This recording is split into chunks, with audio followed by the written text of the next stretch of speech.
সাংবাদিক ইলিয়াস হোসেন সাহেবকে অনুরোধ করছি, ওনার প্রতিবেদনটা দেখেছি। ওই প্রতিবেদনে আমার একটা ছবি দিয়ে লিখেছেন, ছবির মধ্যে যে কলাবোরেটর কামরুজ্জামান।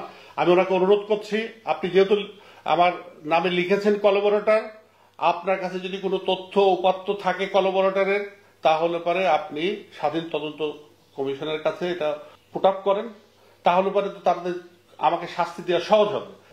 আমার ওই 57 জনের মধ্যে যদি আমি 58 জন হতাম, তাহলে মনে হয় আমাদের জাতি খুশি হতো।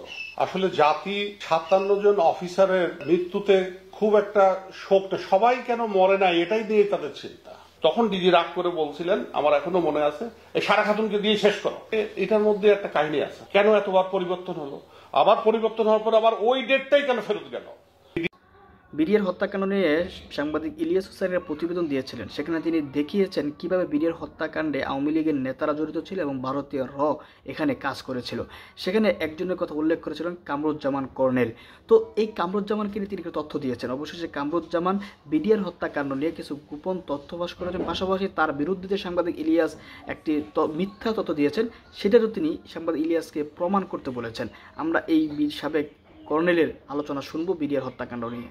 যদি আমার সাথে যতক্ষণ ও ছিল তত ওই সময়ের মধ্যে হয়ে থাকে তাহলে এটা মিথ্যা কথা, কিন্তু যদি এটা পরবর্তীতে হয়ে থাকে তাহলে ডিডি তৌহিদ এই আদেশ বা নির্দেশ দিয়েছে কিনা সেটা হাবিলদার বেলায়েত বলবে, আর হলো ডিডি তৌহিদ জানবে। এছাড়া তো আর কেউ জানার কথা না। আমি সাংবাদিক ইলিয়াস হোসেন সাহেবকে অনুরোধ করছি, ওনার প্রতিবেদনটা দেখেছি। ওই প্রতিবেদনে আমার একটা ছবি দিয়ে লিখেছেন, ছবির মধ্যে যে কলাবোরেটর কামরুজ্জামান। আমি ওনাকে অনুরোধ করছি, আপনি যেহেতু আমার নামে লিখেছেন কলাবোরেটর, আপনার কাছে যদি কোনো তথ্য উপাত্ত থাকে কলাবোরেটরের, তাহলে পরে আপনি স্বাধীন তদন্ত কমিশনের কাছে এটা পুট আপ করেন, তাহলে পরে তো তাদের আমাকে শাস্তি দেওয়া সহজ হবে। 14-15 বছরে আপনি অনেক ইন্টারভিউ দিয়েছেন, অনেক প্রশ্নের সম্মুখীন হয়েছেন। সর্বশেষ আমি যেটা জানলাম, একটা ভিডিওতে আপনাকে বলা হচ্ছে যে ওয়ান অফ দ্য কোলাবোরেটর, মানে এই কিলিং মিশনের একজন খুব নিখুঁত একজন মানে হোতা বা হত্যার সাথে জড়িত আছেন, এটাও আমরা শুনছি। একটু মানে জানতে চাই আসলে কি হয়েছে। আপনার প্রশ্নের উত্তরে বলি, প্রথম উত্তর হচ্ছে যে ওই 57 জনের মধ্যে যদি আমি 58 জন হতাম, তাহলে মনে হয় আমাদের জাতি খুশি হতো। আসলে জাতি 57 জন অফিসারের মৃত্যুতে খুব একটা শোকটা, সবাই কেন মরে নাই এটাই নিয়ে তাদের চিন্তা। আপনাকে বলে রাখি, 25-26 তারিখে আমাদের বিডিআর পিলখানাতে আমরা 107 জন অফিসার ওখানে উপস্থিত ছিলাম। 107 জন। এই 107 জনের মধ্যে 57 জন শহীদ হয়েছেন। তাহলে 50 জন অফিসার ওখান থেকে বিভিন্ন মেয়াদে বিভিন্নভাবে বিভিন্ন পন্থায় এক একজন এক একভাবে ওখান থেকে বেঁচে আসছেন। এখন এক একজনের এক এক প্রশ্ন দেখে বা প্রশ্ন শুনে মনে হচ্ছে যে তারা চাচ্ছিল যে 107 জনই কেন মরল না। 107 জন মরলে একসাথে কবর দিতাম, একসাথে শোক দিবস পালন করতাম। এখন মারা গেল 57 জন আর 50 জন বেঁচে গেল, এটা কেন হবে? আমার কাছে মনে হয় এটাই একটা বড় ক্ষোভ। একদিকে তারা সিম্পেথি দেখাচ্ছে যারা অফিসাররা মারা গেছে, আবার আরেকদিকে যারা ওখান থেকে বহুত কষ্ট করে বেঁচে আসলো এবং গত 16 বছর এই বেঁচে থাকার কারণে, যেমন আমার কথা যদি বলি, আমি 26 তারিখ থেকে এই ব্যাপারে খুব সোচ্চার, সবকিছু মিডিয়াতে আমি বলছি, সত্যি কথা বলছি। 50 জন অফিসার মধ্যে প্রথম দিকে শুধু আমি আর বোধহয় আর 2-1 বোধহয় কথা বলেছে, আর কেউ কথা বলে নাই। তো প্রথম দিকে সবাই জানতো যে আমি একাই বোধহয় ওখান থেকে বেঁচে আসছি। এই সারা দেশব্যাপীতে একটা ধারণা ছিল যে আমি বোধহয় একাই বেঁচে আসি। তার কারণ হচ্ছে যে আমার অবস্থা দেখে বাকি যারা বেঁচে আসছিল কেউ মিডিয়া বা প্রিন্ট মিডিয়াতে ফেস করতো না, কারণ তারা জানে যে ওরা তো বিপদে হচ্ছে, আমি এইসব বলে খামাখা বিপদের মধ্যে পড়বো কেন। তো এখন আমাকে যখন সবসময় তারা মিডিয়াতে দেখছে আমি বলছি, সেটা নট অনলি দ্যাট, আমি ওই ঘটনার পরে 25-26-এর পরে 1 মার্চে যে সেনাকুঞ্জে প্রধানমন্ত্রীর সামনেও প্রায় 40 থেকে 45 মিনিট আমি ওনার সাথে আমার এই বিষয়টা নিয়ে কথা কাটাকাটি হয়েছে, অনেক কিছু বলেছে, এটা ইউটিউবে গিয়েছে, সারা বিশ্ব এটা শুনেছে কি হয়েছে না হয়েছে। এখন মানুষের ধারণা যে বিডিআরের সব অফিসার মরে গেছে, উনি তো মরেনি। আর বিডিআরের সব অফিসার শহীদ হয় নাই ওই দিনকে। 57 জন শহীদ হয়েছেন, 50 জন বেঁচে গেছেন। তার মানে কি ইট ইজ যারা শহীদ হয়েছেন 50 থেকে আরো 7 জন বেশি, 50 জন যদি বেঁচে গেছেন, এবং 50 জনের বেঁচে যাওয়ার এক একজনের এক এক রকম কাহিনী। এর মধ্যে যদি কোনো কেউ জড়িত থাকে, আমি একটা সিম্পল বলি, যদি এই বেঁচে থাকা অফিসাররা যদি কেউ জড়িত থাকতো, তাহলে তো এই যে বিডিআর সদস্যরা যারা এখন ফাঁসি হয়েছে, তারপরে যাবজ্জীবন কারাদণ্ড হয়েছে, তারা তো নাম করতো যে ওই অফিসার আমাদের সাথে জড়িত ছিল। আমার প্রশ্নটা বুঝেন, তারা নিজেরা ফাঁসি পেয়ে ফাঁসি হয়ে যাচ্ছে, তারা তাদের নামে চার্জশিট তৈরি হচ্ছে, অমুক হচ্ছে, এই হচ্ছে, তখন কি তারা বলতো না যে অমুক অফিসার আমাদের সাথে সহযোগিতা করেছে বা কোনো সাহায্য করেছে বা কিছু করেছে? তারা তো সেটা বলে নাই। তাহলে পরে এখন যারা এই প্রশ্নগুলো তুলছে, এটা অফিসারদের প্রতি যারা মারা গেছে তাদের সিম্প্যাথি দেখানোর জন্য না, তারা দেখাতে চাচ্ছে যে সবাই মরল না কেন। আমার কাছে এটাই এখন মনে হচ্ছে, সবাই যদি মারা যেত তাহলে তারা খুশি হতো।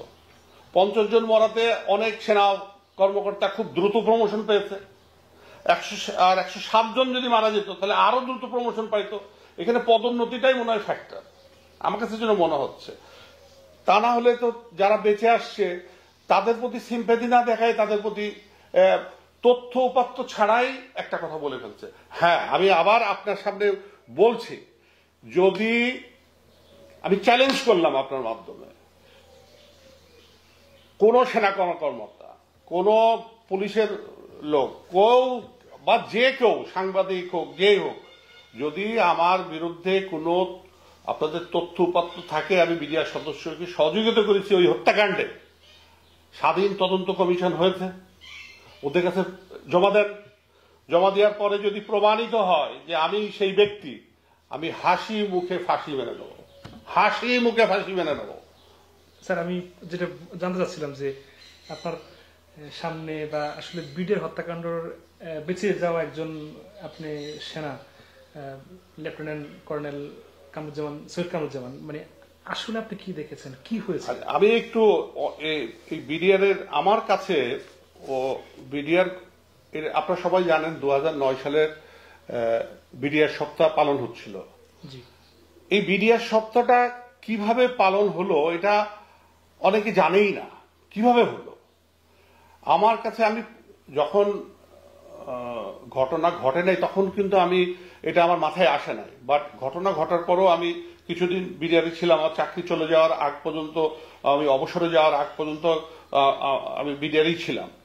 তখন আমি একটা জিনিস খেয়াল করলাম, এই জিনিসটা কিন্তু কোনো প্রিন্ট মিডিয়াতে, কোনো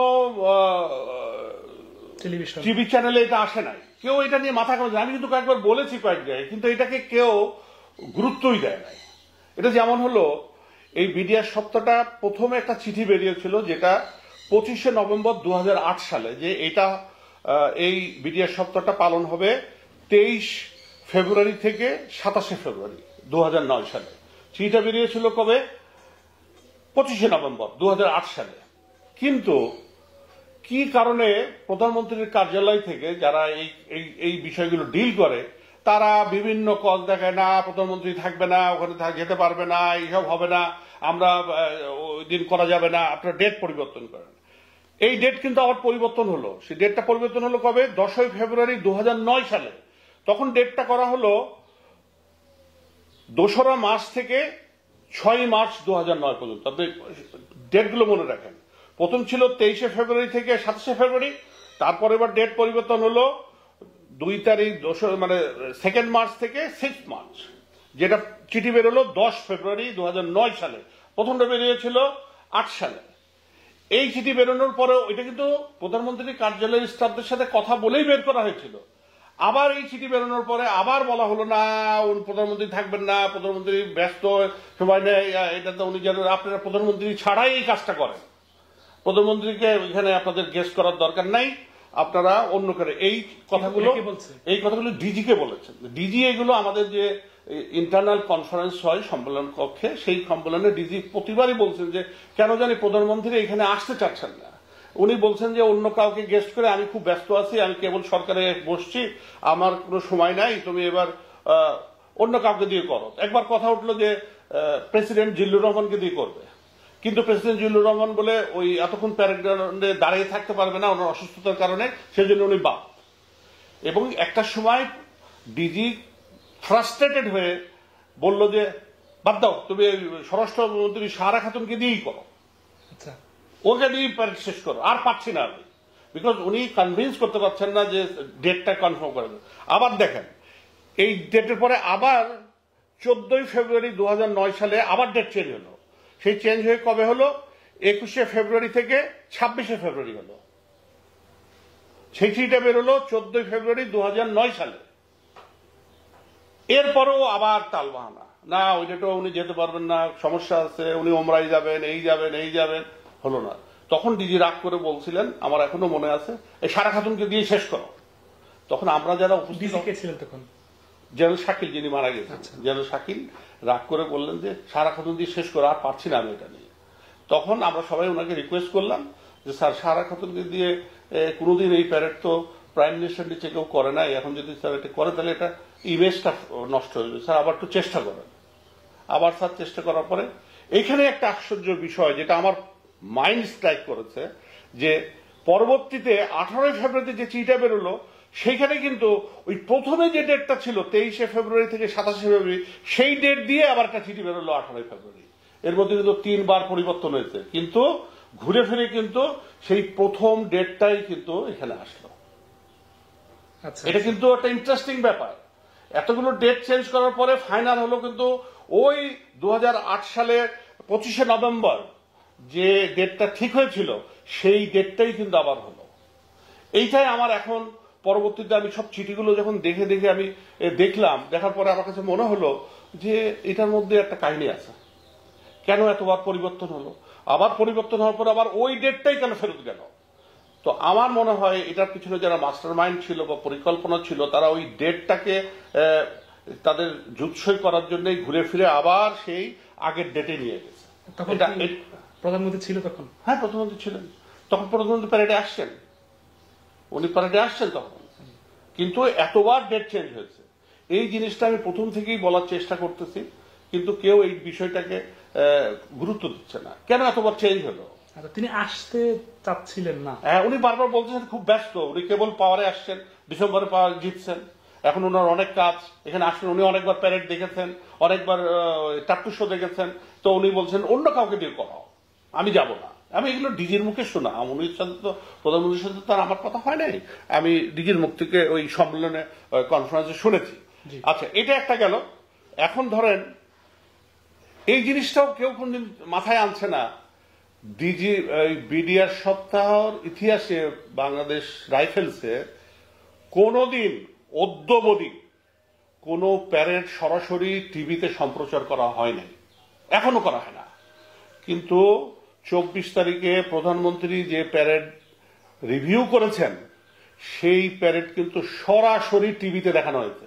নভেম্বরের 24 তারিখ 2009 সালের 24শে ফেব্রুয়ারি বিডিআর সপ্তাহে যে প্যারেডটা হলো, যে প্যারেডে উনি আসলেন, ঘটনাটা ঘটেছে 25 তারিখে, পরের দিন, কিন্তু 24 তারিখে উনি আসছিলেন। এই প্যারেডটা কেন টিভিতে সরাসরি সম্প্রচার করা হলো? কেন? এরপরেও তো প্রধানমন্ত্রী, ওই সেম প্রধানমন্ত্রী তো বিডিআরে ওই প্যারেড নিয়েছেন পরবর্তীতে, এই ঘটনার পরে। কই, তখন তো টিভিতে সরাসরি এটা সম্প্রচার করা হয় না। এই বিষয়গুলো কি এত বছর বলেননি? বলেছি আমি, কেউ গুরুত্ব দিচ্ছে না আমার কথা। আমি এবার স্বাধীন তদন্ত কমিশনকে ওই কথা বলেছি, স্যার এই জিনিসটা দেখেন কেন এটা। আমি স্বাধীন তদন্ত কমিশনের যিনি চেয়ারম্যান, উনি নিজেও ডিজি বিডিআর ছিলেন। আমি স্যারকে জিজ্ঞেস করলাম যে স্যার আপনার সময় কি কোনোদিন কোনো প্যারেড কি সরাসরি টিভিতে দেখাইছে? স্যার বললো না, কেউ দেখায় না। স্যার এইটা দেখালো কেন? এটা কেন সরাসরি সম্প্রচার করা হলো? এবং তারপরে তো এখন পর্যন্ত একটাও করা হয় নাই। সেম প্রধানমন্ত্রী আসছেন, সেম প্রধানমন্ত্রী প্যারেড রিভিউ করেছেন, কিন্তু সরাসরি তো টিভিতে সম্প্রচার করা হয় নাই। ওই একবারই করা হয়েছে, 24 তারিখে ওই হত্যাকাণ্ডের আগের দিনেরটা। কেন করা হলো? আমার এখন দুইটা প্রশ্ন, আমি আপনার মাধ্যমে দেশবাসীকে এই দুটো প্রশ্ন ছুড়ে দিলাম। কেন বারবার এই ডেটটা পরিবর্তন করে সেই প্রথম সেই ডেটটাই আসলো? এই ডেটগুলো বিডিআর হেডকোয়ার্টারে গেলে সব পাওয়া যাবে, চিঠি তো সব আছে, এবং বাংলাদেশ টেলিভিশনে গেলে পরে ওই পুরো প্যারেডটাই তো ওখানে আছে। কেন ওই দিনকে ওই প্যারেডটা সরাসরি সম্পর্ক পরবর্তীতে কেন করা হলো না? এই জিনিসটা কিন্তু কেউ মাথায় নিচ্ছে না। স্যার, একটু প্রশ্ন, যে তদন্ত হয়েছিল তদন্ত কমিশনের মাধ্যমে, সেখানে কি এই বিষয়গুলো আসছে? তারা তখন আমি বলেছি তাদেরকে, তারা জানে, তারাও নিজেরাও জানে যে প্যারেড হচ্ছে হলো সরাসরি দেখানো হয়েছে, সবাই জানে। কিন্তু চেঞ্জের বিষয়গুলো, চেঞ্জের বিষয়টা তখন সাথে সাথে তখন হয়তো বলেছি, আমার ইয়েতে এটা বলা হয় নাই। আমি পরবর্তীতে চিঠিগুলো ওই ফাইলগুলো দেখতে দেখতে আমি হঠাৎ দেখলাম যে এতবার ডেট চেঞ্জ হয়েছে কেন। তখন আমি এই জিনিসটা নোট করে আমি কিন্তু ওই সময় যে ডিজি ছিলেন জেনারেল মইনুল স্যার, যিনি ছিলেন ডিজি, এবং সকল অফিসারের সামনে আমি একটা পাওয়ার পয়েন্ট প্রেজেন্টেশন দিয়েছিলাম। সেখানে আমি এই দুইটা বিষয় উল্লেখ করেছিলাম। ওই তদন্ত চলাকালীন সময়ে আমি তদন্ত যারা কমিটিতে না বললেও ওই যে বিডিআর ওই সময় যারা সকল অফিসার ছিল, জেনারেল মইনুল স্যার ছিলেন, সবারই সামনে আমি একটা পুরা আমার 36 ঘন্টার বেঁচে যাওয়ার যে ঘটনা প্রবাহটা আমি একটা পাওয়ার পয়েন্ট প্রেজেন্টেশনের মাধ্যমে আমি সবারই সামনে এটা দেখিয়েছিলাম। 36 ঘন্টা আমি মৃত্যুর সাথে যুদ্ধ করেছি। সেই 36 ঘন্টাটা আমি কিভাবে, কোথায়, কখন, কিভাবে ছিলাম, এটা একটা পাওয়ার পয়েন্ট প্রেজেন্টেশনের মাধ্যমে আমি ওই সময়ের ডিজি জেনারেল মইনুল হোসেনের সামনে, ওখানে আরো অনেক অফিসার, এবং নট অনলি দ্যাট, এখন যিনি এই স্বাধীন তদন্ত কমিশনের মেজর জেনারেল জাহাঙ্গীর ছিলেন, ওনার সামনে, উনিও তখন ওখানে প্রেজেন্ট ছিলেন, ওনার সামনেই আমি এই প্রেজেন্টেশন দিয়েছিলাম। তখন কিন্তু এই পয়েন্টগুলো আমি বলেছিলাম, এই পয়েন্ট, এই যে ডেট চেঞ্জ, এটা আমি স্লাইডে দেখিয়েছিলাম যে এই ডেট চেঞ্জ হয়েছে, প্যারেড হয়েছে, যে টিভিতে দেখানো হয়েছে, কিন্তু এটা কেউ কগনিজেন্সে নেয় না, এটাকে কোনো গুরুত্ব দেয় না। তো এখন আপনি বললেন যে এখন অনেকে কলাবোরেটর বলতেছে, আমি আরে ভাই, যদি আমি এর সাথে জড়িত থাকি, ভাই প্রমাণ দে, কোথায় ছিলাম, কিভাবে ছিলাম, যে কার সাথে ছিলাম। আর বিডিআর সদস্যরা কি আমার সব মামা চাচা খালু হয় নাকি যে সবাই আমাকে বলে ছেড়ে দিল? হলো এখানে একটা প্রশ্ন, মানে যেটা দেখলাম, যে আমি মূল প্রশ্ন আপনাকে প্রশ্ন করেছিলাম যে কি হয়েছিল জানার জন্য, সেটা জানবো, কিন্তু হাবিলদার বেলায়েতের যে স্টেটমেন্ট মেজর আসাদকে হত্যার বিষয়ে ডিএডি তৌহিদের বিষয়টা জানানো হলো, তার স্টেটমেন্ট এবং আপনার স্টেটমেন্ট, এই দুটো তো আলাদা, কিন্তু দুটো তো সত্য হতে পারে না। না, এই জিনিসটা আমি আপনাকে একটু বলি। বিডিআর হত্যাকাণ্ড সংগঠিত হয়েছে 25শে ফেব্রুয়ারি, হয়তো 10টা বা 10:30 থেকে অনওয়ার্ডস 26 তারিখ সকাল পর্যন্ত এটা কন্টিনিউ করেছে। ঠিক আছে, এই হত্যাকাণ্ডগুলো সংগঠিত হয়েছে।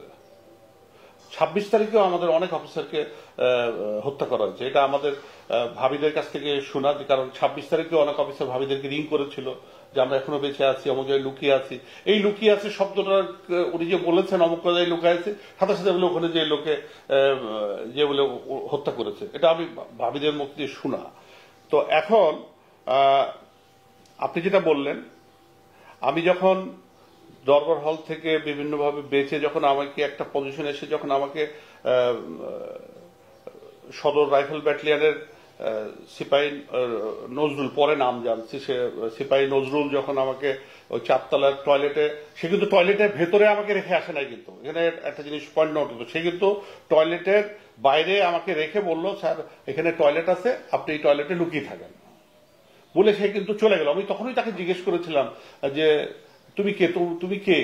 তখন সে শুধু বলছে নজরুল, সে তো র্যাঙ্ক কিন্তু বলে নাই। আমি নজরুল, সিপাহী নজরুল, সেটা আমি পরে জানছি, আফটার দি মানে ঘটনা ঘটে যাওয়ার পরে। তো সে চলে গেল, সে আমাকে বলতো স্যার আপনার মোবাইল নাম্বারটা দেন, আমি পারলে আপনাকে পরে যোগাযোগ করে এখানে নিয়ে যাবো। আমার কাছে তো মোবাইল নাই। তো বললো স্যার দেখি, আল্লাহ আল্লাহ থাকেন স্যার বলে সে চলে গেল। দিয়ে আমি আস্তে করে ওই যখন ভেতরে ঢুকছিলাম, প্রথমেই হলো একটা ইউরিনাল আর হলো একটা বেসিন ছিল, এটা পার হয়ে যেয়ে মানে টয়লেটটা, তো টয়লেটের দরজাটা খোলাই ছিল, এরকম খোলা ছিল। আমি যখন টয়লেটের ভেতরে ঢুকলাম, তো ঢুকে দেখলাম যে ওর ভেতরে ডিএডি তৌহিদ আছে। তো আমি টিকিটকে দেখে টহিদকে দেখে চমকেই উঠলাম, যে জিজ্ঞেস করলাম তুমি এখানে কেন? সেও বললো স্যার আমি ভয়ে আছি স্যার, যদি আমাকে মেরে ফেলে। এখন তোমাকে মারবে কেন, কি হয়েছে, তোমাকে মারবে কেন? তো আমি বললাম তুমি দরবার হলে ছিলে না? তো বললো না স্যার আমি দরবার হলে ছিলাম না। তাহলে কোথায় ছিলা? ও তখন বললো যে স্যার আমি তো ওই যে আপনারা যে ট্রি ব্রেকে যাবেন এটার পরে আমি ওই স্কাই রুমে টি ব্রেকের অ্যারেঞ্জমেন্ট করতেছিলাম। ও আমাদের ওই যে অফিসার্স ফিল্ড ম্যাচ যেটা আছে ওই ম্যাচ সেক্রেটারি ছিল। তো আমি বললাম ও তাই তুমি তাহলে কিছু জানো না? তো বললো স্যার আমি তো দরবার হলে কি হয়েছে আমি তো জানি না। তখন কিন্তু আমি ওই আমাকে জিজ্ঞেস করলো স্যার কি কি হয়েছে, আমি কিন্তু দরবার হলে আমি যতটুকু জানি সবকিছু তাকে বলে যে কে কে মারা গেছে সবকিছু আমি তাকে ওইখানে শোনালাম। এবং তার কাছ থেকেই মোবাইল পর্যন্ত স্যার কতজন মারা গেছিল যখন আপনি তাকে বললেন যে আমার সাথে যে 13-14 জন ছিল ওই ওনারাই মারা গেছে, বাকিগুলো তো আমি দেখি নাই। 13-14 জন তখন বাজে কটা? তখন আমি তো ওখান থেকে আমি ওকে নিয়ে আসছি জোহরের আজান দেওয়ার পর আমাকে ধরা পড়ছি আমি। জোহরের আজান তো 12:30টার দিকেই পড়ে মনে হয়, বা 12টা 12:15টার দিকে পড়ে। অনেক মসজিদ কোনটা কতটা করছে আমার সময় তো দেখি নাই, মনে নাই আমার। তবে ওই 1:30 বা 35-এর দিকে আমি ওনার মোবাইল দিয়ে আমি আমার ভাইয়ের বাসায় টেলিফোন করেছিলাম। তো ওই কল লিস্ট দেখে আমি যেটা দেখছি তো তখন বোধহয় 1:30 বা 1:45 মনে হয় বাজে, ওই সময় বোধহয় আমি ওনার মোবাইল দিয়েই কথা বলেছি। তখন আপনি বলছেন যে 12-13 জন লোক মারা গেছে। তখন ওনাকে আমি বলেছি ডিজি সহ কারা কারা মারা গেছে, আমার সাথে যারা ছিল তারা কিন্তু আমি বলেছি যে আমার সাথে যারা যারা ছিল এই কজন কিন্তু ওখানে মেরে ফেলছে, ডিজিকে আমার সামনেই তো মারছে। বাকিগুলো আমি পরে লাস্ট দেখছি, আমি যখন টয়লেট থেকে আমাকে ধরে এসে পরে। বাট আমি শুধু প্রথম অবস্থায় শুধু ডিজিকেই মারা দেখছি, আর কাউকে মারা দেখছি। শাকিল শাকিলকে আমরা সবাই দেখছি, আমরা ওনার মৃত্যুটা আমরা যে কয়জন ওই লাইনে ছিলাম, এক লাইনে সিঙ্গেল লাইনে নিয়েছিলাম, আমরা সবাই দেখেছি। কিন্তু পরবর্তীতে এলোপাথরি গুলিতে এদিক এদিক সে জনের সময় এদেরকে আমি তো টয়লেটে ঢুকে লুকাই গেলাম, আমাকে ফলো করে আর কেউ টয়লেটে আসে নাই, একজন বিভিন্ন জন বিভিন্ন দিকে গেছে, তখন ওই যে বিভিন্ন জনকে বিভিন্ন মারছে। আমি বেরোয় পরবর্তীতে আমার পরিচিত কয়েকজনের ডেড বডি আমি দরবার হলেই দেখেছিলাম। এখন প্রশ্ন হচ্ছে, আমি একদম ক্লিয়ার করে বলছি, এতে কোনো সন্দেহ নাই, ডিএডি তহিদ আমার সাথে যতক্ষণ ছিল ওখানে তার ব্যবহারে বা তার গেস্টার পোস্টারে আমার কাছে মনে হয় নাই যে সে এর নেতৃত্ব দিচ্ছে, এই হত্যাকাণ্ডের নেতৃত্ব দিচ্ছে, আমার কাছে মনে হয় নাই। আচ্ছা কেন মনে হয় নাই? কারণ সে কয়েকজনকে টেলিফোন করতেছিল, দেখলাম তার পরিচিত আর্মি অফিসার অনেক আছে, তার সাথে রিং করে এসে বলছো স্যার আমাকে একটু বাঁচান স্যার, যদি আমাকে কেউ বিপদে ফেলে। দেখেন তুমি এত লোককে রিং করতেছো কেন, তোমাকে কেন বিপদে ফেলবে? সে কিন্তু বারবার বলতেছিল, কিন্তু সে কেন তাকে বলতেছিল যে সে বিপদে পড়তে পারে, এই জিনিসটা আমি কিন্তু তখন বুঝতে পারিনি, এখনো বুঝতে পারছি যে কেন বিভিন্ন অফিসারকে রিং করে সে এই কথা বলছে। তার সাথে কিন্তু অনেক অফিসারের সাথে যোগাযোগ ছিল, ও আবার ইউএন মিশনও করেছিল, সেই কারণেও অনেক অফিসারের সাথে ওর একটা পরিচিতি আছে। স্যার এটা আপনার সামনে বলতে, তার মানে আপনাকে দেখানোর জন্য হতে পারে না? হতে পারে, অসম্ভব কিছু না। বাট আমার সামনে কাউকে কোনো আদেশ নির্দেশ দিতে আমি দেখি নাই যে এই কাজ করো, এই তুমি ওইদিক যাও, তুমি এই করো। বরঞ্চ এবং আমি একবার ওনার মোবাইলে ওনার বাসা থেকে ওনার ওয়াইফ টেলিফোন করে বললো ওনার বাসাতে বিডিআর সদস্যরা আসছিল ডিএডি তহিদকে খুঁজতে।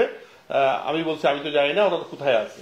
তখন ডিএডি তহিদ উত্তরে দিলে বললো যে এবার আসলে বললো যে আমরা জানি না কোথায় আছে। এই কথা কিন্তু আমার সামনেই বলল। কাকে কাকে?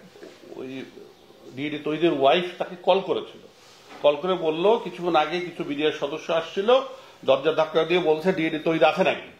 তো তখন ওনার ওয়াইফ বলছে যে না উনি তো এখানে নাই, কোথায় আছে আমি জানি না। তো উনি তখন উত্তরে বললো যে পরও যদি কেউ আসে বলবো আমি জানি না কোথায় আছে। সেটা কিন্তু আমার সামনেই বলেছে। তো এখন আমি আপনাকে একটা একদম ক্লিয়ার করে বলতেছি, আমার এখান থেকে ডিএডি রহিম তাকে এসে নিয়ে গেল। ডিএডি রহিম এক সময় আমি যখন এখানে একটা জিনিস আপনাদের একটা ক্লিয়ার করি, অনেকেই বলে যে আমি কমিউনিকেশনে হেড ছিলাম। আমি কমিউনিকেশনে হেড ছিলাম না। আমি ওখানে দুইটাই, একটা মাত্র সেক্টর ছিল সিগন্যাল সেক্টর, সেই সিগন্যাল সেক্টরে 2 জন অফিসার ছিল। একজন অফিসার লেফটেন্যান্ট কর্নেল তাসনিম, যিনি সেক্টর কমান্ডার ছিলেন, ওনার সাথে সম্পর্ক আরেকজন অফিসার ছিল মেজর তারেকুজ্জামান, 2 জন অফিসার ছিলেন। এটাই সিগন্যাল সেক্টরের এই দুজন অফিসার যারা বিডিআর এর কমিউনিকেশন যোগাযোগ ব্যবস্থাটা দেখাশোনা করত। ঠিক আছে স্যার, এখানে একটা আপনি ক্লিয়ার করি আগে, শুনে নেন আগে, তারপরে প্রশ্ন করেন। এটা গেল সিগন্যাল সেক্টর। আর আমি ছিলাম বিডিআর সদর দপ্তরের প্রত্যেকটা একটা ডাইরেক্টরেট আছে, মানে পরিদপ্তর আছে, ডাইরেক্টরের বাংলা হলো পরিদপ্তর। আমি ছিলাম যোগাযোগ পরিদপ্তরের জিএসও 1, জেনারেল স্টাফ অফিসার 1। আমার উপরে ছিল ডাইরেক্টর, পরিচালক ছিলেন আমার পরিচালক আমারই কোর্সমেট কর্নেল মশিউর রহমান কিন্তু এখানে শহীদ হয়েছেন। অনেক সেনা অফিসার, অনেক সিভিলিয়ান বলেছে যে সিগন্যালের কোনো অফিসার মারা যায় না। আমাদের এই বিডিআর 57 জনের মধ্যে আমাদের সিগন্যালের 2 জন ফুল কর্নেলের অফিসার ছিলেন। একজন সেক্টর কমান্ডার ছিলেন কর্নেল মুয়াজ্জেম, তিনিও শহীদ হয়েছেন, উনি সিগন্যাল অফিসার। আমার পরিচালক কর্নেল মশিউর রহমান, আমার ইমিডিয়েট বস, তিনিও শহীদ হয়েছেন। তো যে মানুষ যে কথা বলছে এগুলো মিথ্যা কথা। আমরা ওখানে ঢাকাতে কর্মরত ছিলাম, আমাদের এখানে দুইজনের মধ্যে কিন্তু আমার পরিচালক শহীদ হয়েছেন। আর আমরা কমিউনিকেশনের সাথে যোগাযোগের সাথে আমাদের কোনো সম্পর্ক নাই। আমরা অফিসিয়াল কাজ করতাম, সেট কিনলে পারে ওই সিগন্যাল সেক্টর যে ওরা ইয়ে করতো, ওই প্র্যাকটিক্যাল কাজ সব সিগন্যাল সেক্টরের মাধ্যমে হতো। মানুষ বলে আমি বলে ওখানকার সিও ছিল, ওখানে সিও বলে কোনো পদই ছিল না। এখানে আমি একটা প্রশ্ন করতে চাই স্যার, যে আমি দুঃখিত যে ডিইডি তহিদ তো বাথরুমে লুকিয়েছিল, মানে এই বিষয়টা এরকম ভাবে প্রশ্ন করা যায় কিনা যে ডিইডি তহিদকে আপনি চিহ্নিত করার জন্য, নিশ্চিত করার জন্য কোথায় আছে সেজন্য বাথরুমে গেছেন বা দেখতে গেছেন আছে কিনা? না, এই ধরনের কিছু না। বিকজ যে আমাকে তো মেরেই ফেলতেছিল যখন যে লোকটা আমাকে নিয়ে আসছে, সৈনিকটা নজরুল তো জানতো না যখন কেউ আছে। না, আমি প্রশ্ন করলাম না, কারণ হচ্ছে সে প্রথমে আমাকে ছাদে নিয়ে যেতে চাচ্ছিল, আমি ছাদে যাই নাই। জি, সবকিছু জানতে হবে তো। সে প্রথমে বলছিল স্যার ছাদে রেখে আসি আপনাকে, আমি ছাদে যাই নাই। তারপরে সে বলছিল যে স্যার অন্য কোনো রুমে রাখা যায়, আমি যে বলছি না আমি যাবো না। তখন সে বললো স্যার চলতে থাকেন। এখন ওখানে 1 তালা ছিল, 2 তালা ছিল, 3 তালা ছিল, একদম উপর তালা পর্যন্ত নিয়ে যে সে টয়লেটেও ঢোকে নাই, সে নিজেও জানে না ওর ভেতরে কি আছে না আছে। সে কিন্তু ওই মোড়ে রেখে সে চলে গেছে। আমি না সাডেনলি যে দেখলাম ওখানে, মানে তাৎক্ষণিক এই জিনিসটা কেন মনে হলো যে আপনি বাথরুমে যাবেন? আমি তো বাথরুমে যাই না। আচ্ছা আচ্ছা, ওই নজরুলটি তো আমাকে নিয়ে যেয়ে বলছে স্যার এই টয়লেটে আপনি লুকিয়ে থাকেন, আমি কেন যাব? আমাকে তো ও লাথাতে ওখানে নিয়ে গেছে।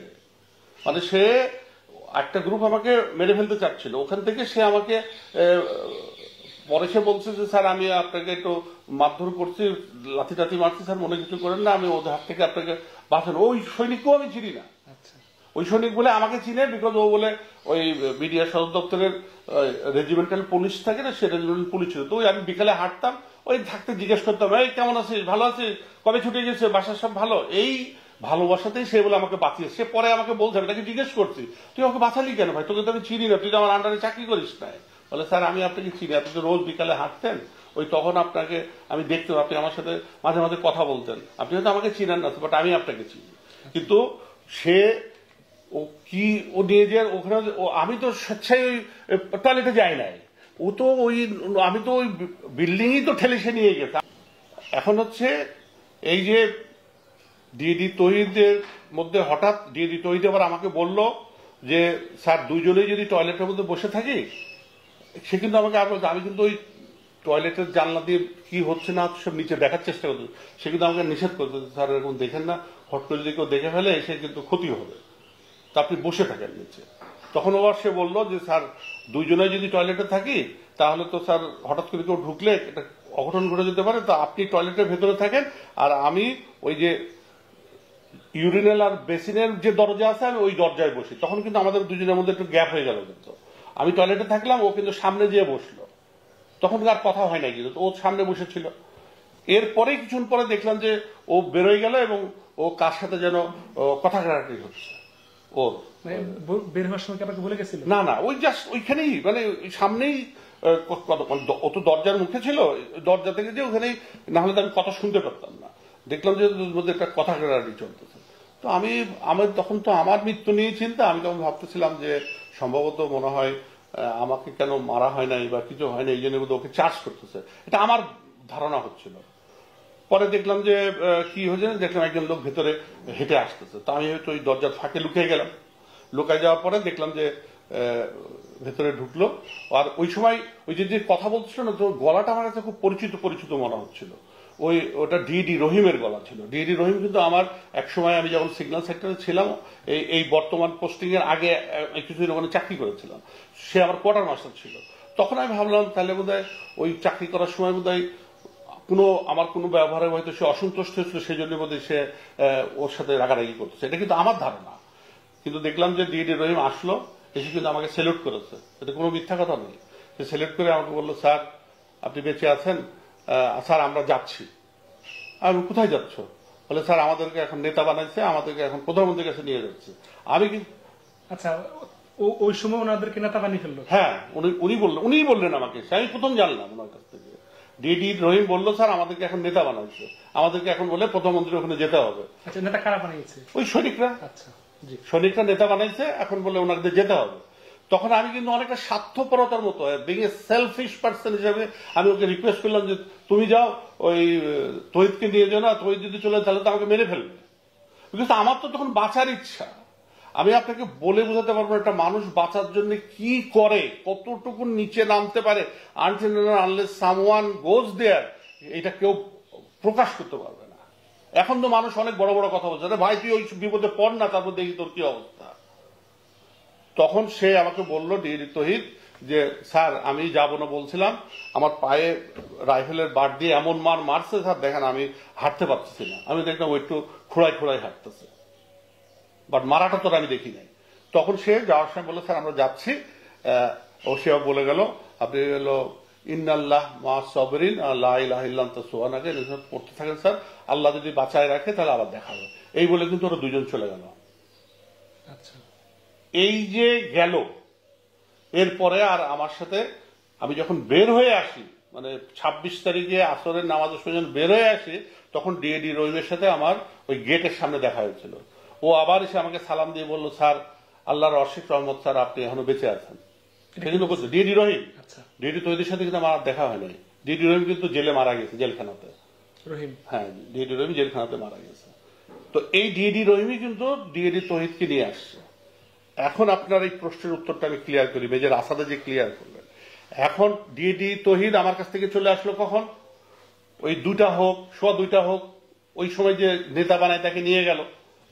এই নেতা বানায় যাওয়ার পরে সে প্রধানমন্ত্রীর ওখানে গেল। এখন ও যে যদি প্রধানমন্ত্রীকে না বলে থাকে যে কারা কারা মারা গেছে, আমার কাছ থেকে যেগুলো শুনেছে, সেই যদি ও প্রধানমন্ত্রীকে কনভে না করে বা যদি না বলে থাকে, তাহলে সে অন্যায় করেছে।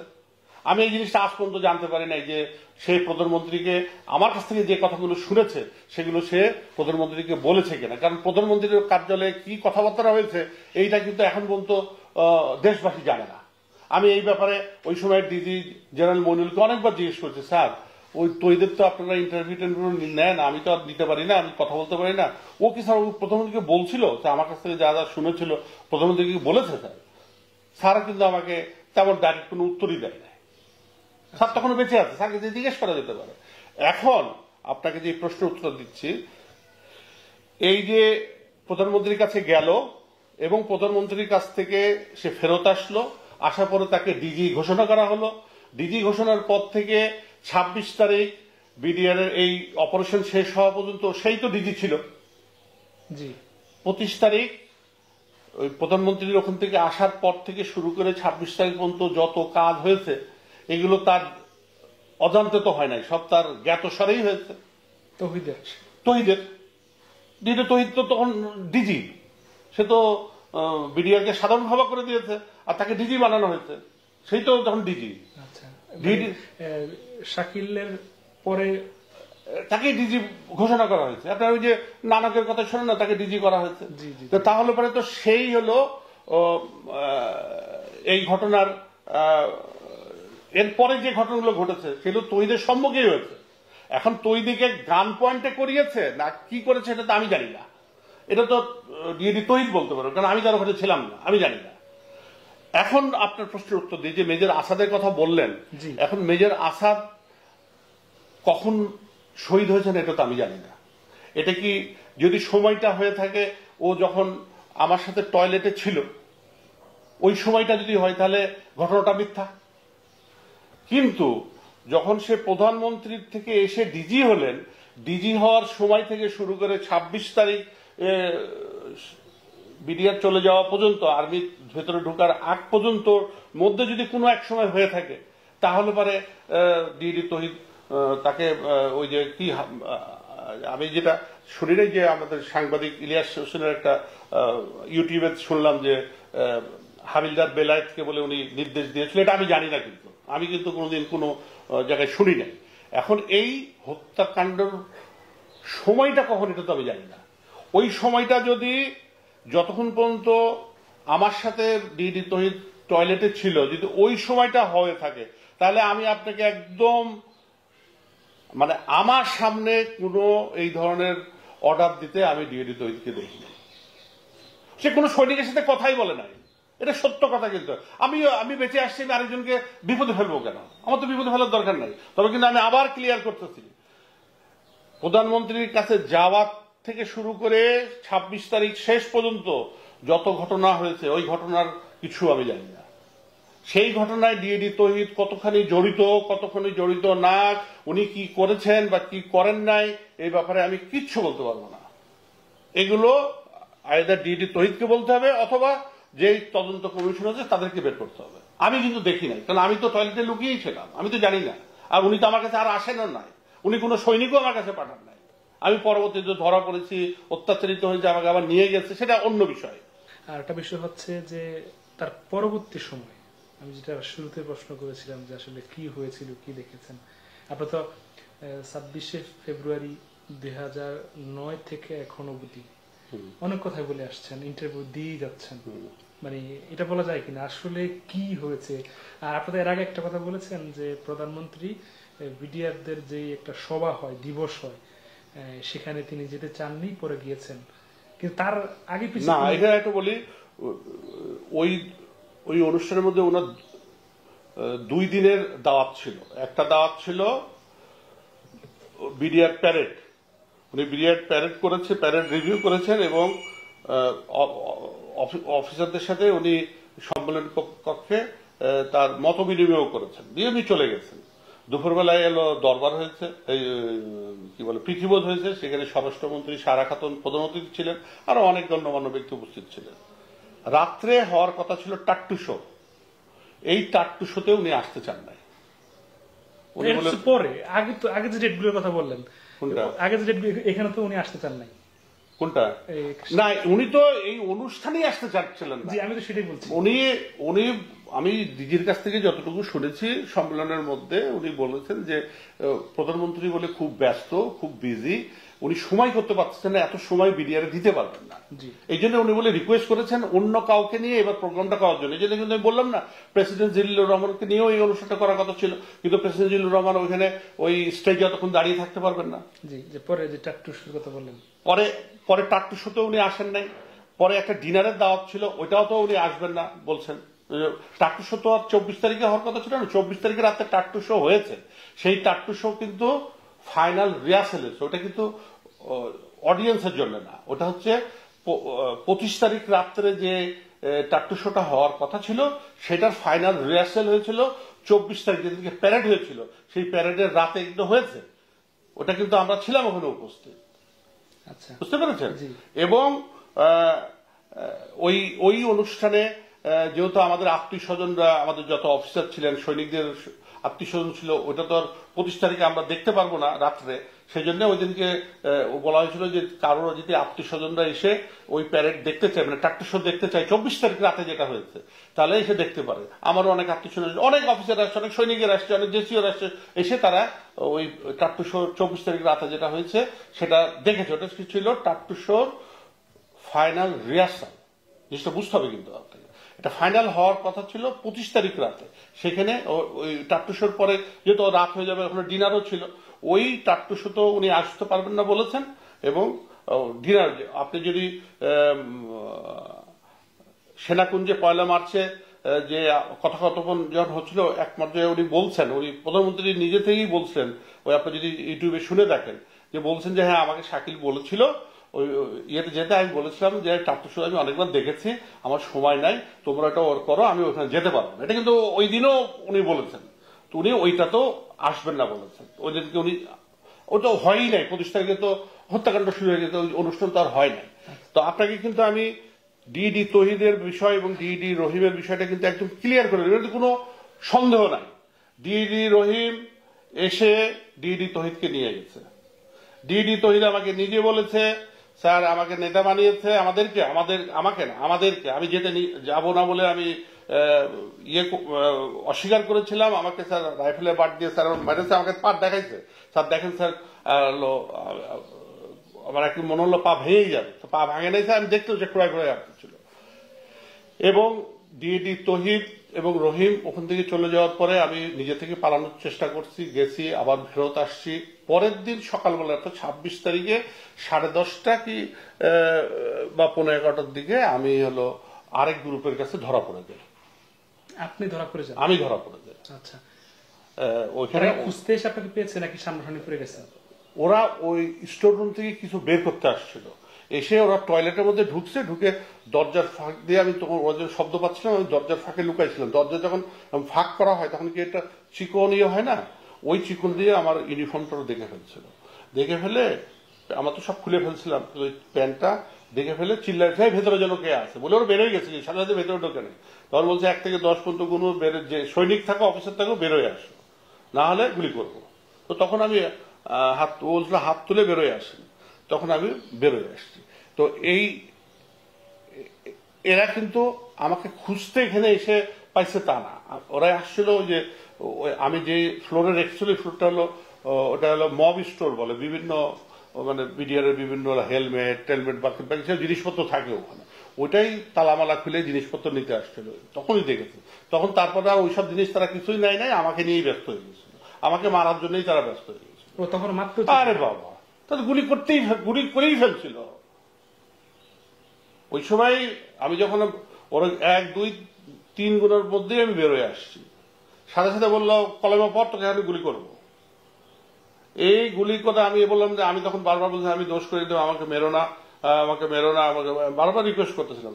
তখনই পিছন থেকে একজন একটু পরে ঢুকে বললো ডোন্ট শুট হিম, ডোন্ট, এটাকে ইংলিশে বলছে, কিন্তু আমি প্রথম থেকে বলে আসতেছি যে এই লোকটা ইংলিশে বলেছে, বাংলায় বলেনি। বলছে don't shoot him sir, listen to me, এরকম বলেছে আমাকে, আবার স্যারও বলছে সে।